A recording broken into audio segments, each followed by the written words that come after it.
जय मसीह अनजाग्रा प्रियफोर बयखौबो आंनि बे ख्रिस्टियान रादाब आरो बोसोन चेनेलाव बरायदों। दिनै जोङो मोनसे गोबां गोनांथि आयदायाव बाथ्राखौ सावरायगोन। जानो हागौ नोंथाङाबो मोन्दांथि मोनदोंदि जे जिउआव नोंथाङा गोबां मावख्रुबगासिनो दं, रां धोन दौलतखौ खामायगासिनो दं। जों जुदिও गोबां मावख्रुबदोंब्लाबो खामायदोंब्लाबो नाथाय बैफोरो जोंजों लोगोसे थाबाय थायाखै। खरसा खालामनाया एबा बाहायनाया गोबांनिख्रुइ गोबांसो जालांगासिनो दङ, जेरावहाय नायोब्ला दाननि जोबथा फारसे आखायाव लाथिख' थाहैयो एबा आखायाव जेबोआनो थाहैया। अनजाग्रा प्रियफोर, थारैनो बेबायदि मानो जायो? मा बिनि आन्दोआव माबाफोर आध्यात्मिक जाहोन थानो हागौ नामा? दिनै जोङो बे भिडिअआव बाइबेलनि सहायजों जोङो बेबायदि मोनथाम गोरोन्थिनि बिसय सावरायगोन, जायनि जाहोनाव जोंनि न'खराव जोंनि खामायनाय राङा थाबाय थायाखै। लोगोसेयैनो जोङो नायफागोनदि जे बेफोरबायदि गोरोन्थिफोरखौ जोङो माबायदि सुद्रायनानै लानो हागोन। मानोना राङा थांना थानायनि मोनसे राहा लामाल' नङा, अदेबानि बियो इसोरनिफ्राय फैनाय मोनसे आशीर्बादसो, जायखौ जोङो सैथोयै बाहायनाया गोनांथि। दे अब्ला जोङो नायदोनि बे बोरखौ सैथोयै जोङो माबायदि बाहायनांगौ आरो जोङो बैफोरखौ जोंनि जिउआव बोरै दोनबाय थानो हागोन, जों बेफोरखौ नायलांदोनि।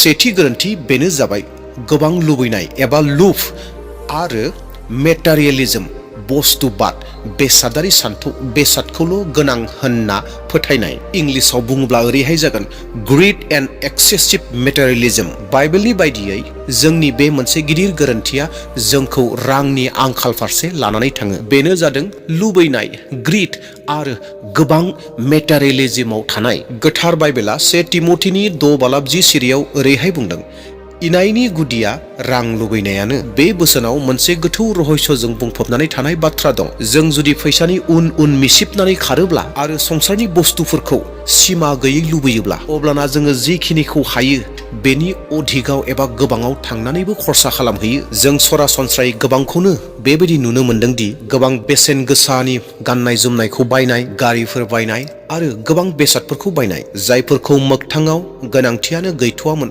बैबायदि बेसादफोरखौ गोबां बायनानै लायो। जोंनि जिउआव बेफोर बेसादफोरानो अस्थायि गोजोननाय, दान्दिसे समनि गोजोननायखौ लाबोयो, नाथाय बेफोरो जोंखौ फाइनेन्सियेलि लोरबां खालामलाङो। माखासे फोथायारिफोराथ' समाजाव दिन्थिनो थाखाय, सुबुंफोरनो दिन्थिनो थाखाय, गुबुनफोरनो दिन्थिनो थाखाय लनबो लायो आरो बे लन लानाय रांजोंनो बेसेन गोसा बेसादफोरखौ, मुवाफोरखौ बायनानै लायो। आरो बेफोरबायदि खामानि मावनायानो माखासे सम बारनानै समायसा जेंनाफोरखौ लानानै फैयो। अब्ला अनजाग्रा प्रियफोर, बेबायदि जेंनानिफ्राय गनो हानायनि राहाफोरा मा जागोन एबा समाधाना मा जागोन? अनजाग्रा प्रियफोर, बाइबेला दिनै जोंनो फोरोङोदि जोंनि लुबैनायखौ जोङो कन्ट्रल खालामनो नांगौ आरो सरासनस्रा साधारन जिउखौ खुंनो नांगौ। जोंहा जा दं बेयावनो जों गोजोन थानो नांगौ आरो जोङो बेखौ सनमान होनो नांगौ। गावनि खरसाखौ हिसाब लाखिनो थाखाय मोनसे बाजेट बानाय आरो गावनि लुबैनायनि सायाव खरसा खालामनायनि सिगाङावनो खनसे सानग्रो जे जिखौ बायनो थांगासिनो दङ बियो थारैनो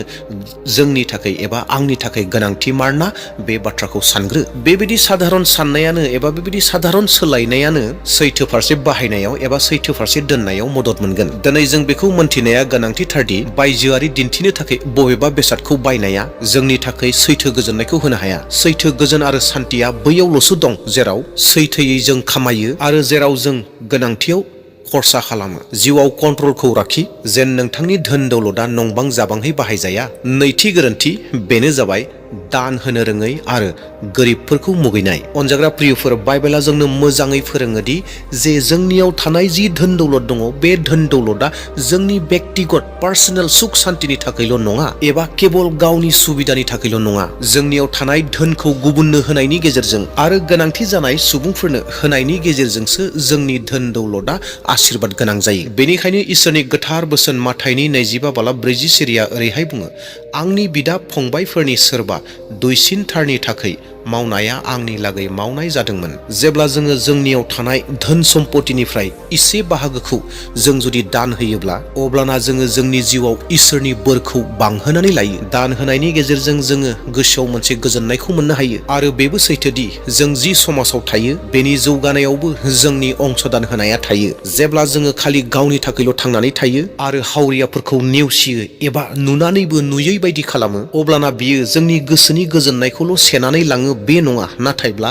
जोंनि आध्यात्मिक जिउखौ एबा स्पिरिचुवेल लाइफखौबो लोरबां खालामलाङो एबा लोरबां खालामो। बाइबेला बुङोदि सहाय होनाया आरो दान होनाया आत्मानो सैथो गोजोननायखौ होयो आरो इसोरनिफ्राय धोन दौलतनि बांनायनि बोरखौबो मोनो। अनजाग्रा प्रियफोर, नोंथांनि जिथु मान्थलि बाजेट दङ, नोंथाङा जि पार्सनेल जि खामानिनि थाखाय जि रांफोरखौ बाहायगासिनो दङ, बेनि गेजेरावनो नोंथाङा दान होनो थाखायबो मोनसे फिसा बाजेटखौ लादो। बे दाना बबेबा हानजानो एबा सोरबा गोरिब न'खरनो एबा सोरबा गोनांथि जानाय सुबुंनि थाखायबो जानो हागौ एबा बेबायदिहैबो होनो हागौ। अनजाग्रा प्रियफोर, बाइबेला जोंनो बेखौ फोरोङोदि जेब्ला जोङो गोसो जानानै सोरनोबा होयोब्ला, जों जुदि सहाय होयोब्ला इसोरा जोंखौ आशीर्बाद खालामो आरो जोंनियाव जि दंखायो बे दंनायावनो इसोरा आशीर्बाद होगोन, बोर होगोन आरो जोंनि धोन दौलता आरो जौगालांबावगोन। अनजाग्रा प्रियफोर, बे मोनसे बोसोनखौ, बाथ्राखौ गोसोआव लाखिगोन।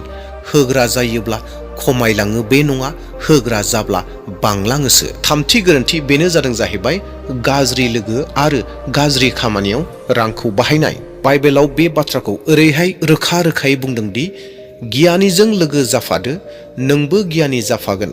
नोङो मूर्खफोरजों लोगो जाब्ला संहार जागोन। बोसोन बिजाबनि 13:20 सिरिया बेबायदि बुङो। अनजाग्रा प्रियफोर, गाज्रि लोगोफोरजों लोगो जानाया जोंनि धोन दौलताव गोबां गोहोम खोख्लैयो, बे बाथ्राखौ बुजिगोन। अनजाग्रा प्रियफोर, जों जुदि गाज्रि लोगोफोरजों लोगो जानानै जोंनि धोन दौलतखौ जुदि जोङो गाज्रि खामानियाव बाहायोब्ला बियो जोंनि थाखाय गोबां खहा गोनां। जेरैहाय जुवा गेलेनाय, जौ लोंनाय आरो बेजोंनो लोगोसे गोबां रोखोमनि निसा बेसाद मुवाफोर जानाय आरो बेफोरबायदि हुदाफोराव थानाय आरो जोंनि धोन दौलतखौ जों बैफोराव बाहायनाया जोंनि धोन दौलत जोबस्रांनायनि मोनसे राहा लामा। अनजाग्रा प्रियफोर, बेफोरबायदि गाज्रि खामानिफोरा एबा बेफोरबायदि गाज्रि हुदाफोरा जोंखौ केवल आर्थिक अबस्था एबा फाइनेन्सियेलिल' प्रब्लेम लाबोदों एबा जेंना लाबोदों बे नङा, नाथायब्ला जोंनि साननाय हनाय आरो जोंनि मोदोम फारसेबो जेंना एबा खैफोदखौ लानानै फैयो। जेब्ला जोङो बेबायदि लोगोफोरजों लोगो जायोब्ला जायहा जोंखौ गाज्रि लामाजों दैदेनलाङो, अब्लाना जोंनि धोन दौलतफोरा सैथोआव बाहायजाया। अब्लाना जोङो बैबायदि बेलायाव निखावरि जानायनि फारसे आवगायलाङो। अनजाग्रा प्रियफोर, बेनिफ्राय जों जुदि सेफ थानोब्ला एबा बासिनानै थानोब्ला जोंनि साखाथि फाखाथियाव थानाय जायफोर लोगो, बै लोगोफोरखौ जोङो मोजाङै सायख'नानै लानो नांगोन। बिसोरबायदि सुबुंफोरजों लोगो जा जायफोरा नोंथांनि उन्नति सिन्ता खालामो, जायफोरा नोंनो उन्नतिनि परामर्श होयो, बिसोरजों लोगो जा। आरो बेनि अनगायै गावनि धोनखौ बेबायदि जायगायाव बाहाय जेराव बाहायोब्ला नोंथाङा बोर मोनगोन आरो जिउआव मोनसे गोजोननायखौ मोनगोन, बेबायदियाव बाहाय। गावनियाव थानाय धोन दौलतखौ बांहोनायनि थाखाय माव आरो गावनि न'खरनि सुरक्षानि थाखाय माव एबा बाहाय। बेबायदि मावनायजों नोंथांनि धोन दौलता नोंथांनियाव अराय थाबाय थागोन आरो नोंथांनि न'खराव सुख सान्तिया फैगोन। अनजाग्रा प्रियफोर, जोंनि बिमा बिफाफोराबो बेखौनो फोरोङोदि जोंनि जि लोगो दङ बै लोगोफोरा जोंनि जिउआव गोबां प्रभाबखौ खोख्लैनो हायो। बेनिखायनो जों जुदि गाज्रि लोगोफोरजों लोगो जायोब्ला जों गाज्रि जागोन, जों जुदि मोजां लोगोफोरजों लोगो जायोब्ला जों मोजां जागोन।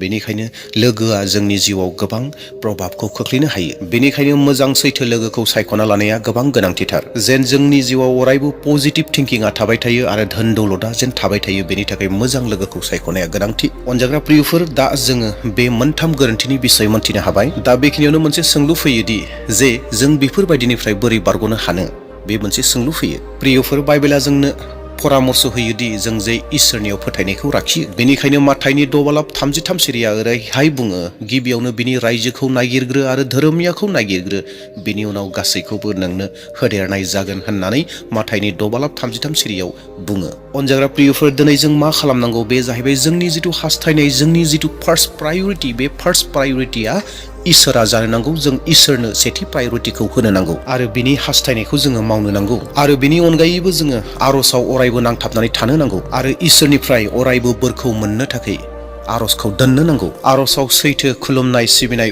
भक्तिया थानो नांगौ। गावनियाव थानाय धोन दौलतनिफ्राय अरायबो गुबुननो मदद होनो थाखाय मोनसे बाहागोखौ अरायबो दोनबाय थानो नांगौ आरो गावनि जिउआव जिखौ सोलायनो नांगौ बैफोरखौ सोलायबाय थानो नांगौ। जुदि जों थारैनो बेबायदि मावोब्ला जोंनि आत्मिक जिउआ जौगालांबाय थागोन आरो जोंनि जि फाइनेन्सियेल प्रब्लेम दङ, जि आर्थिक अबस्था दङ, बे आर्थिक अबस्थायावबो जोङो मोजां जालांगोन, गोगोम जालांगोन, जौगालांबाय थागोन। दे अब्ला अनजाग्रा नायगिरि प्रिय नोंथांमोन, जोंनियाव गोबां सोंलु दं, जोंहा गोबां सोंलुफोर थायो, जों गोसोआव गोबां सानो, आं गोबां मावख्रुबगासिनो दङ, आं गोबां खामानि मावो, नाथाय धोनखौ बासायनानै दोननो हाया।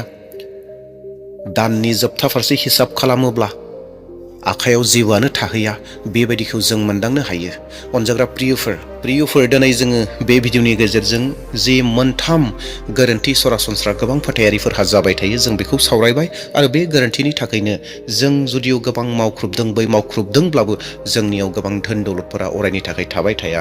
अनजाग्रा प्रियफोर जों जे गोरोन्थिखौ नुबाय बे गोरोन्थिखौ जेन गोजान खालामनो हायो अरायबो आर'जाव थादो आरो जों जिखौ सोलोंबाय बेखौ जिउआव बाहायदो। दे अब्ला अनजाग्राफोर फैबाय थानाय समाव मोनसे गोदान भिडिअ लानानै फैसिगोन। दिनैनि थाखाय बेसेयावनो दोनथ'नोसै। जोबनायाव बेखौनो खावलायनो हास्थायदों, चेनेलाव सोरबाफोर गोदान फैदोंब्ला चेनेलखौ साबस्क्राइब खालामना लादो आरो मोनसे लाइकखौ होनानै गालांदो आरो मोजां मोनदोंब्ला भिडिअखौ शेयार खालामनानै होगोन। Thank you.